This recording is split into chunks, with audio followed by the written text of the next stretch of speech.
There is a particular kind of silence that falls over a room right before someone's whole world collapses. I felt that silence the moment I walked into my father's lawyer's office, still wearing black from his funeral 3 days earlier, and saw my stepmother sitting there already, smiling like she had already won something. My name is Claire Bennett, and I want to tell you about the day I learned that grief and betrayal can arrive in the very same week, wearing the very same face. My father, Robert Bennett, was the kind of man who built everything he had with his own 2 hands, a small construction business that grew over 30 years into something that supported our whole family.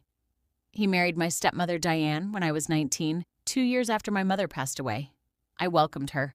I wanted my father to be happy again, and for a while it seemed like she made him happy. But somewhere along the way, warmth turned into distance. Family dinners became rare. Phone calls from my father became shorter, more careful, like he was choosing his words around someone listening nearby. I told myself it was normal. Marriages change, families shift. I didn't want to believe anything else. Then my father passed away suddenly from a heart attack, and grief swallowed every other thought I had. I didn't have room to wonder about anything except how to survive each day without him. Until the day of the will reading.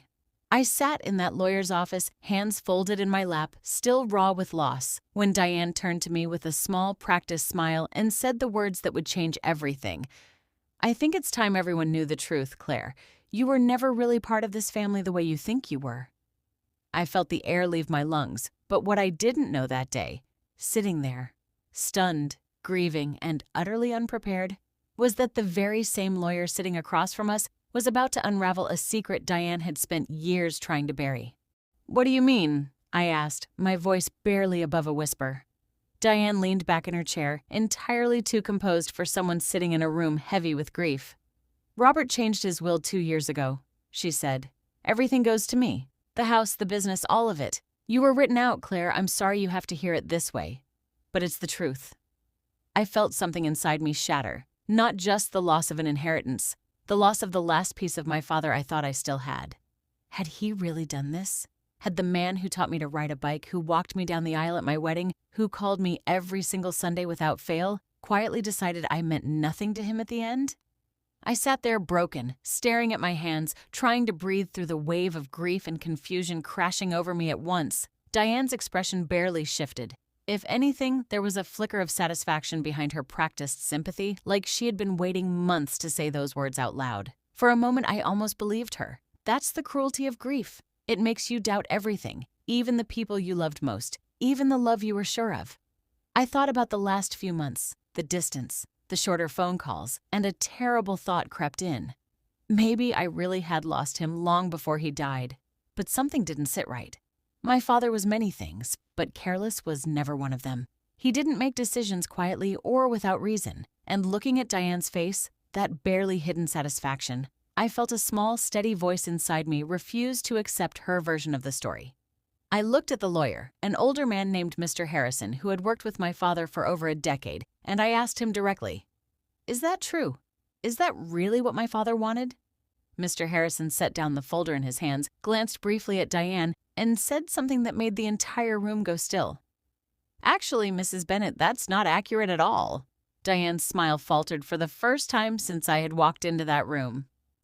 "Robert came to see me privately 4 months ago," Mr. Harrison continued, "and he updated his will again, after learning some things he wasn't supposed to find out."